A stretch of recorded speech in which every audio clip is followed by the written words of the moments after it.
Bismillahirrahmanirrahim. Assalamualaikum warahmatullahi wabarakatuh. Ada kekeliruan berpikir nanti kalau anak saya sudah hafal Quran, anak-anak SDIT ini sudah hafal Quran mau apa? Karena bayangan dia kalau sudah hafal Quran jadi ustadz. Gak maulah anak kami jadi ustadz, nanti macam Ustadz Somad, ceramah sana ceramah sini. Gak maulah anak kami jadi imam, paling-paling jadi imam tarawih. Tolong mindset kita dibetulkan, main otak, setting. Karena banyak juga orang ini main otak, setan. Mindset otak setan. Jadi hafal Quran itu bukan tujuan, hafal Quran itu sarana. Tujuannya rumah sakit Budi Kemuliaan, sarananya naik ojek, naik Grab, naik mobil, naik sepeda. Ini ngapal Quran ini sarananya, tujuannya supaya dia menjadi hamba Allah, jangan jadi hamba harta, hamba kuasa, hamba wanita. Kalau sudah dia hafal Quran SDIT, habis itu kita tidak paksa dia mau jadi apa, terserah. Anak saya tak saya paksa jadi ustaz, terserah mau jadi apa dia. Bakat dia kemana? Jadi kalau nampak dari kecil udah megang-megang jarum suntik, memang ke fakultas kedokteran lah itu. Dua kemungkinan, kalau tidak pecandu narkoba. Nauzubillah. Jadi pendidikan Islam pertama dimasukkan ke kepalanya itu Quran, habis itu hadis Nabi, habis itu barulah akhlakul karimah. Itu mesti dibetulkan. Jangan nanti berpikir nanti habis hafal Quran jadi apa? Ya tetap jadi profesi dia. Kalau dia jadi pengacara, dia jadi pengacara yang hafal Quran. Kalau dia jadi tentara, dia jadi tentara penghafal Quran. Kalau jadi polisi penghafal Quran. Betul kepalanya. Tak dimakannya, tak dizoliminya orang lain. Itu tujuannya. Insya Allah 10-20 tahun akan datang, generasi kita adalah generasi yang Qurani. Dan kita punya kontribusi di situ dengan SDIT ID. Bagaimana hukumnya kegiatan ilmiah dokter disponsori pabrik obat? Pabrik obat menyediakan duit 100 juta, dibuat acara ilmiah, seminar, lokakarya segala macam, atau acara agama yang menyelenggarakan dokter. Di mana letak haramnya? Mungkin akan terjadi kolusi, nepotisme, kecurangan, penilaian tidak lagi normal. Dikhawatirkan terjerumus dalam gratifikasi. Makanya suatu ketika sahabat Nabi mengutip zakat dari Yaman. Ketika barang-barang zakat dibawa, kambing, onta, lembu, ini kambing untuk zakat, ini kambing saya. Kata Nabi, kok ada kambing zakat, ada kambing saya? Kok dapat kambing dari mana? Hadiah. Kata Nabi, seandainya kau duduk di rumah emakmu, di rumah bapakmu, mungkinkah ada orang ngasih kambing? Tak ada. Dia dapat kambing itu karena jabatan. Dikhawatirkan ke depan penilaian dia tidak lagi normal. Sebelum dapat hadiah kambing, periksanya. Berapa kambing? 40 ekor, satu. Berapa unta? 5 ekor, satu kambing. Tapi setelah dapat hadiah, mulai tak normal lagi. Berapa? Mau kasih-kasihlah, nggak kasih nggak apa-apa. Makanya segala penilaian kalau sudah datang ke Indonesia rusak. Tim-tim independen penilaian rusak gara-gara gratifikasi. Dibuka atas, pertama kali datang tegas, berapa ruangan, berapa ini. Begitu dapat lempuk durian, gratifikasi merusak. Jadi kalau masuk dia dalam kelompok gratifikasi bisa haram. Tapi kalau pandai tidak merusak, gimana caranya tidak merusak? Teknisnya ya diatur. Ini ada sekelompok orang yang menerima dan dia bukan tim penilai, dia bukan tim pemeriksa, dia tidak ada kait-mengait dengan keputusan dan dapat, kalau bisa disiasati, laksanakan. Tapi kalau merusak etos kerja, masuk dalam kategori riswah sogok, la'ana Rasulullah SAW ar-rashi wal murtashi, yang menerima sogok, yang mendapat sogok, maka dilaknat Allah Subhanahu wa ta'ala. Bisa kami Pak Ustadz selamat? Lanjutkan. Tak selamat, stop. Profesi dokter pria, dokter kandungan, memeriksa pasien perempuan. La yakhluwanna rajulun ma'amra'atin illa ma'adhi mahramin. Tak boleh berdua-duaan laki-laki dengan perempuan kecuali tak ada mahram, kecuali ada mahram. Tak boleh. Anta musayyada mar'atin la tahillu lahu. Menyentuh tangan perempuan yang tak mahram lebih baik ditusuk paku dari api neraka ke kepala daripada menyentuh tangan perempuan yang tak mahram. Kena pasal-pasal ini. Tapi ada pasal meringankan, ad-darurat tubihul mahzurat. Ternyata ketersediaan dokter perempuan tidak mencukupi jumlah pasien perempuan. Itulah maka tadi saya sebutkan, kalau diterima nanti 20 anak tahfiz Quran SDIT, nanti mesti ada 7, 5, 10 yang perempuan, supaya mereka nanti akan menjadi dokter spesialis kandungan di UII nanti. Amin. Supaya mereka lah yang akan nanti menutupi ketersediaan SPOG, spesialis obgyn dokter perempuan. Karena kalau tidak, khawatir kita akan terjerumus. Tapi bapak-bapak yang spesialis kandungan, karena sekarang tidak terpenuhi, masuk kategori darurat. Saya sampai sekarang belum tahu survei berapa untuk kota provinsi. Terlalu besar mungkin untuk Indonesia, Provinsi Kepulauan Riau, Kota Batam saja. Berapa dokter SPOG perempuan, berapa yang laki-laki, berapa yang hamil perempuan, memanglah perempuan itu hamil. Berapa hitungannya? Kalau satu dokter itu berapa? Kalau masih dalam kategori darurat, tapi kalau hanya untuk tidak darurat. Ustadz dulu, anak Ustadz Mizyan Hazik Abdillah, dokternya laki-laki atau perempuan? Perempuan. Dokter Sri namanya. Di depan UIN Suska Riau, Jalan Pelajar. Dokter perempuan. Tapi andai tak lagi ada dokter perempuan, hanya tinggal dokter laki-laki, pilihannya antara dua. Kalau tidak ditangani dokter laki-laki, mati. Maka tak boleh pilih mati. Assalamualaikum Bapak. Ya, istri Bapak sedang hamil tua. Kami tidak ada lagi dokter perempuan. Yang ada dua, mati atau dokter laki-laki. Biar aja mati. Tak boleh. Haram hukumnya memilih mati. La tulqu bi aidikum ila tahlukah. Tak boleh menjerumuskan diri sendiri kepada kematian. Pilihlah dokter laki-laki dengan alasan darurat. Jadi Bapak dokter jangan merasa kau sedang berbuat dosa besar, tapi kau sedang menyelamatkan orang banyak. Saya tak bisa merasakan gimana rasanya jadi dokter laki-laki yang memeriksa perempuan. Apakah tak ada lagi nafsunya, atau dia macam menengok daging sapi saja? Itu tak bisa kita rasakan, karena semua kata-kata yang bercerita tentang rasa, rasa pasti berdusta. Kata tak dapat menceritakan rasa. Tak bisa. Oleh sebab itu, kalau ada terlintas di hati Bapak macam-macam sambil memeriksa itu, banyak-banyaklah istighfar. Astaghfirullah. Banyak minta ampun. Solat sunat supaya hati terjaga. Tapi yakinkan bahwa perbuatan Bapak bukan dosa. Jelas jawaban saya. Bagaimana pandangan Islam suntik botox mengurangi kerutan yang tak bersifat permanen, bertahan 6 bulan? Tak boleh mencabut uban, karena uban itu nanti di akhirat akan menjadi cahaya. Lama saya berpikir, uban kok cahaya? Kenapa uban tak boleh dicabut jadi cahaya? Baca hadis, jangan baca hadisnya, baca syarah penjelasannya. Rupanya dengan melihat uban di cermin, ingat tua, ingat mati, bertambah takut, bertambah amal. Makanya dengan bertambah takut, bertambah amal, maka akan menjadi cahaya. Itu rupanya korelasi uban dengan cahaya. Apa hubungannya dengan kerut? Kerut sama uban juga sama, mengingatkan bahwa kita sudah tua. Saya dulu waktu muda tak ada ini. Saya tengok foto-foto saya yang lama waktu di Mesir, ganteng juga. Saya sudah tua. Tapi dengan tua ini kita sadar bahwa sudah tua, bahwa kita ini akan mati.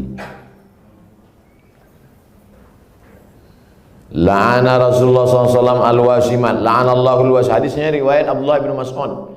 La'anallahu al-wasimat. Allah melaknat perempuan tukang buat tatu. Wal mutasimat, minta buatkan tatu. Wal mutanammisat. Apa ini? Alis. Mencabut alis, mencukur alis. Wal mutafallijat, gigi. Karena orang kalau sudah bertambah tua, bertambah giginya. Bukan gigi itu bertambah panjang dia. Maka gigi itu dia otak-atik. Zaman dulu orang kalau mau nikah tak ada pakai akte kelahiran. Sama macam mau beli sapi kurban, kambing kurban. Gimana kita tahu umur kambing itu sudah 2 tahun? Tengok giginya. Orang pun juga tengok giginya. Otak-atik gigi. Wal mughayyirat, yang nomor 5, merubah ciptaan lil husni, karena untuk mempercantik. Kalau merubah ciptaan dari yang tak layak menjadi layak. Ibu bapak dokter yang gigi, tukang pasang kawat gigi, jangan sangka itu perbuatan haram. Ada memang dia perlu. Ada orang ini kalau dia senyum sama kita 3 hari kita tak bisa tidur. Nah, itu memang perlu dibetulkan, perlu luruskan, diperbaiki. Tapi kalau hanya untuk gaya-gaya aja, hari Senin pink, hari Selasa hijau, ini mubazir, perbuatan saya saudara setan. Oleh sebab itu maka kira-kira suntik botok mengurangi kerutan ini termasuk yang mana nih? Masuk kategori nomor 5, mughayyirat lil husni, merubah untuk mempercantik-cantik saja. Sebetulnya saya tengok-tengoklah, dia sebetulnya tidak berubah jadi cantik. Dia saja merasa cantik. Berapa banyak orang yang operasi pipi, operasi dagu, operasi hidung, dia merasa cantik, kita takut. Saya terus terang nengok orang operasi takut saya tengok. Dan saya tengok wajahnya yang operasi itu bentuknya sama-sama aja semua kan. Sama macam bencong. Hidung panjang, dagu panjang, panjangnya tak tentu arah pula. Rupanya silikon itu tidak bisa berinteraksi dengan darah. Akhirnya membusuk. Busuklah darah di hidung ini. Kata dokter, ini mesti dipotong. Dipotong hidung ini. Alhamdulillah ada terapi lintah. Akhirnya digantungkanlah lintah. Digantungkanlah lintah di sini. Untuk menyedot nanah tadi. Biasanya kalau kulit kita digantungkan lintah, itu 1 hari lintah itu bisa tahan nyaman. Tapi pas ditempelkan ke hidung, asal tempel jatuh. Asal tempel jatuh, kata lintah. Lintah pun tak mau. Terapi lintah. Bayangkan itu lintah. Yang mau lintah darat aja yang mau. Saking kan busuknya hidung yang gara-gara silikon tadi. Wala udhillannahum, aku sesatkan mereka, kata setan.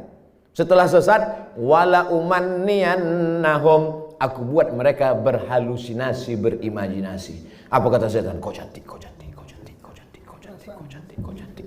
Dia saja merasa cantik. Orang merasa ngeri. Hai yang asik dibuat setan operasi, sesungguhnya kau saja yang merasa cantik, sesungguhnya orang merasa ngeri. Tapi orang nggak jujur. Gimana Jeng? Aku kelihatan cantik nggak? Wow, amazing. Padahal dalam hatinya macam hantu aku tengok.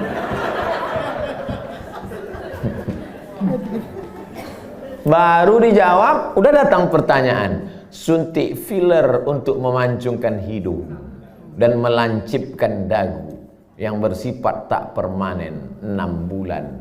Tak permanen kata engkau. Siapa yakin malaikat maut tak datang dalam 6 bulan? Begitu lancip, cip, mati. Permanen kau.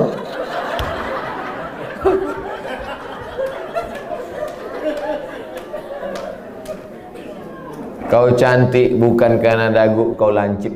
Kau cantik bukan karena hidung kau panjang. Kau cantik karena bekas air wudhu. Kau cantik karena habis baca Quran. Kau cantik. Yang mengatakan cantik tak cantik itu kan hati. Betul? Bapak-bapak ganteng. Ganteng. Bininya tidaklah jelek, tapi rasanya taklah sepadan berjalan. Pas ditanya orang, Pak, siapa perempuan paling cantik? Itulah yang paling cantik gitu deh. Entah dia jujur, entah takut, Allahu a'lam. Karena antara jujur dan takut ini beda-beda tipis. Tapi yang jelas kata dia, cantik itu membuat cinta atau cinta itu membuat cantik?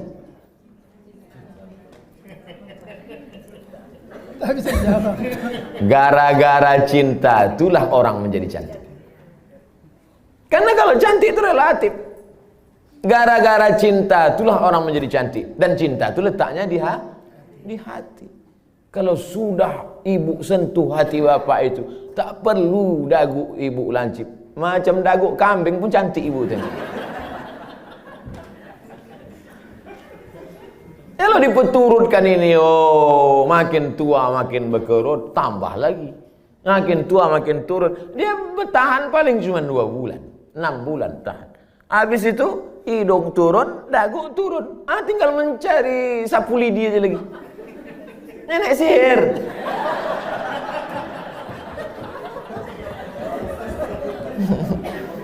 Berhentilah. Berhenti. Usah dipeturutkan ajakan setan ini. Yang mengerjakannya apa, Ustaz? Kalau perbuatan itu haram, maka yang melakukannya pun ikut haram. Orang yang memberikan fasilitasnya pun ikut haram. Maka terjerumus dalam perbuatan haram kolektif. Saya kan cuma jual khamar. Saya nggak ada ngajak dia minum khamar. Saya cuma jual aja Pak Ustadz. Penjualnya ikut kena, pembawanya ikut kena. Khamar itu 6 ikut kena. Penjualnya, pembelinya, yang menuangkannya ikut semua. Supirnya ikut kena. Security-nya ikut kena. Tarik benang untuk meniruskan pipi, bertahan setahun, masuk pasal 5 semua. Jadi Islam itu unik hebatnya, dia tidak menyebutkan 1, 2, 3, tapi menyebutkan secara umum dan terkait. Mukjizat ini Nabi disebut punya jawami'ul kalim. Kalimatnya singkat tapi makna pada sampai hari ini bermakna. Apapun namanya, yang merubah ciptaan Allah bukan karena darurat, bukan karena tak layak, merubah yang tak normal menjadi normal boleh. Yang sudah normal dia taati menjadi abnormal. Nauzubillah. Bapak mesti siap menerima bunga yang layu. Karena tabiat bunga pasti layu, kecuali bunga plastik. Nah, itulah maka sekarang banyak perempuan yang mau jadi plastik. Dokter anak, sunat perempuan bagaimana hukumnya Pak Ustaz? Anak saya laki-laki, keponakan saya perempuan. Kata saya kepada adik saya, kau cari, kalau tak mau dokter di rumah sakit itu menyunat keponakan saya, cari bidan kampung yang mau menyunat. Karena saya berpegang pada mazhab Syafi'i. Ada mazhab yang mengatakan sunat tak perlu. Mazhab Hanafi, Maliki, Hambali mengatakan sunat bagi perempuan itu tidak wajib. Sedangkan saya berpegang pada mazhab Syafi'i mengatakan wajib. Adakah khitan sunat perempuan pada zaman Nabi? Ada. Nabi mengatakan kepada si perempuan itu, kau potong tapi jangan terlalu banyak. Maaf, na'udzubillah, hari ini bisa menyebabkan frigid dan lain sebagainya. Tapi rupanya manfaat lain dari memotong khitan pada perempuan itu adalah meminimalisir libido seksual. Begitu kata ulama-ulama dulu. Oleh sebab itu saya sampai hari ini tetap berpegang pada mazhab Syafi'i. Anak perempuan kalau tak mau dokter memotong karena takut bahkan bisa masuk HAM, hak asasi manusia, banyak saja pasal-pasal yang mereka lakukan. Sedangkan di zaman Nabi yang pakaian tertutup, makanannya bersih, tontonannya bersih. Apalagi zaman sekarang tontonannya maksiat, makanannya memicu libido seksual dengan berbagai macam cerita hubungan. Maka khitan amat sangat baik. Salah satu usaha meminimalisir. Bagaimana cara sebaiknya bagi dokter anak menasehati Imunisasi bayi. pihak ortu imunisasi bayinya sejak lahir? Dulu saya diundang oleh Kementerian Kesehatan Provinsi Riau. Videonya kan viral, coba cari. Sosialisasi suntik, imunisasi. Saya jelaskan di situ bahwa fatwa Majelis Ulama Indonesia beda antara bendanya ini halal atau memakainya yang mubah. Boleh. Jadi ini dua fatwa ini. Bendanya tidak halal. Sampai sekarang tak ada fatwa MUI bahwa barang itu halal. Karena memang dia dibuat dari babi. Maka tak ada fatwa halal. Yang ada itu fatwa mubah, boleh menggunakannya karena alasan memilih dua mudarat yang teringan. Cacat, sakit, mati dengan babi. Kalau kita masuk ke hutan, pilihannya babi sama mati. Pilih mana? Pilih babi atau mati? Orang Batam pilih gonggong. Tidak boleh pilih mati, pilih babi. Pergilah kita berdua ke dalam hutan. Tak ada makanan.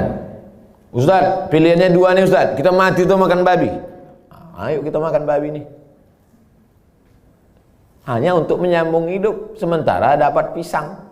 Tapi setelah dapat pisang, tinggalkan babi. Yang tua nanti pas dapat pisang, saya makan pisang. Bro, ayo makan pisang. Enak babi ini Ustaz. Tidak bisa. Mana tahu nanti datang pakar medis dunia, entah dari mana, dibuatnya lah barang dari yang halal, maka kita tinggalkan yang ini. Tapi sementara dia datang, maka menggunakan ini hukumnya mubah. Jelaskan itu. Kami tak bisa menjelaskannya Pak Ustaz. Tontonlah video ini. Potong. 1 menit tak sampai tadi. Masukkan ke Instagram. Tontonkan ke ibu tuh. Saya tak mau. Tonton ibu. Enggak mau, ini Ustaz radikal katanya. Kalian carilah Ustaz yang agak-agak lembut sedikit. Bagaimana cara dokter bisa lillahi ta'ala, bisa menghindari sifat riak, sombong, bila kita memiliki kelebihan keahlian dibandingkan dokter-dokter lain. Insya Allah nanti kalau sudah berdiri pas pembelian tanah pun nanti pas ini soalnya yang saya cakapkan ini tak bisa pakai teori. Kita ID sudah survei dapat tanah 1 hektar di Anu, harganya 200 juta. Ini dokter yang sombong, yang riak, yang mobil mewah, kesini duluan bawakan proposal.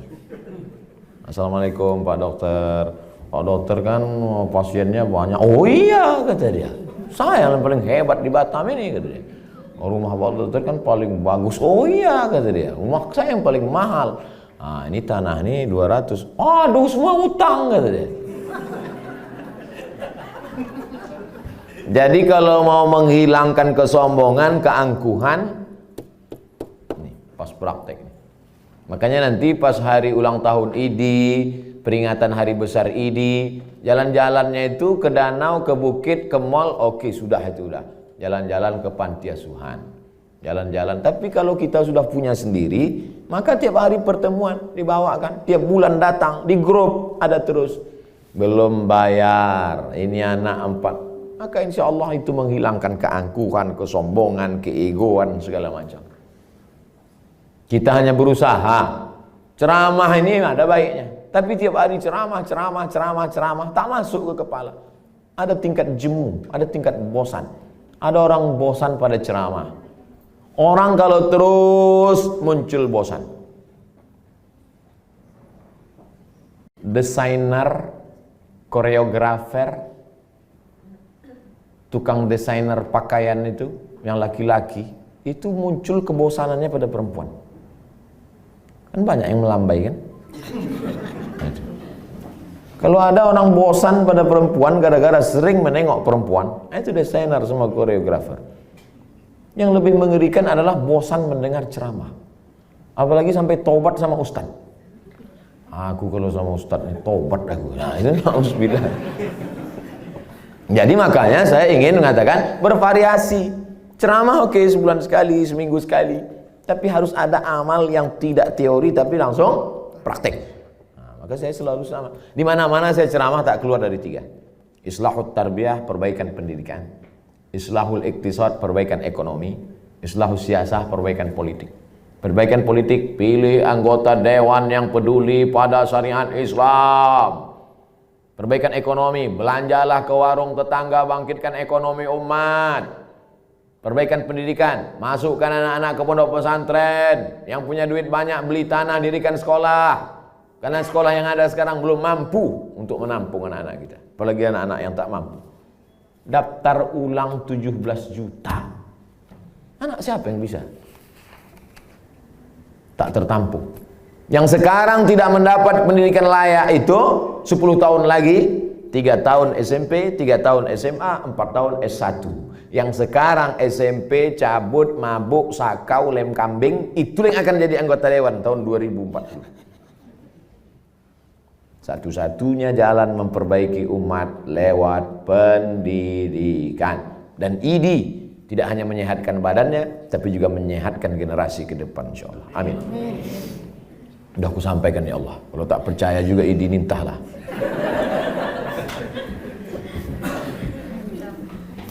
Dah habis pertanyaan. Habis. Terima kasih atas segala perhatian Bapak dan Ibu. Ceramah kita pagi ini baru starting point, baru start. Ini belum finish. Ini baru garis start. Usaha kita ke depan. Masih, saya tak bisa mengontrol. Bapak Ibu lah saling tolong menolong. Mudah-mudahan kita tetap saling tolong menolong dalam kebaikan dan ketakwaan kepada Allah. Tapi kita tak bisa guna apa-apa selain pertolongan Allah. Mari kita sama-sama berdoa ala hazihin niyah, untuk niat yang baik ini supaya Allah sampaikan dengan kemuliaan surat Al-Fatihah. A'udzubillahi minasyaitonir rajim. Bismillahirrahmanirrahim. Alhamdulillahi rabbil alamin. Ar-Rahmanir Rahim. Maliki yaumiddin. Iyyaka na'budu wa iyyaka nasta'in. Ihdinas siratal mustaqim, siratal ladzina an'amta 'alaihim ghairil maghdubi 'alaihim waladdallin. Amin. Allahumma shalli ala sayyidina Muhammad wa ala ali sayyidina Muhammad. Allahumma inna nas'aluka bisirril Fatihah wa bisirri nabiyyika Muhammad sallallahu alaihi wasallam at-tuballigh maqasidana. Dengan kemuliaan selawat dan kemuliaan surat Al-Fatihah, sampaikan niat baik kami ya Allah. Wa taqdi hajatina, tunaikan hajat-hajat kami, hajat dunia, hajat akhirat ya Allah. Allahumma barik lana fi arzaqina, rezeki kami ini berkahilah dia supaya bisa menjadi amal soleh yang tetap mengalir sesudah kami mati ya Allah. Allahumma alif baina qulubina, satukan hati kami, pertautkan jiwa kami supaya kami ikhlas beramal karena Engkau.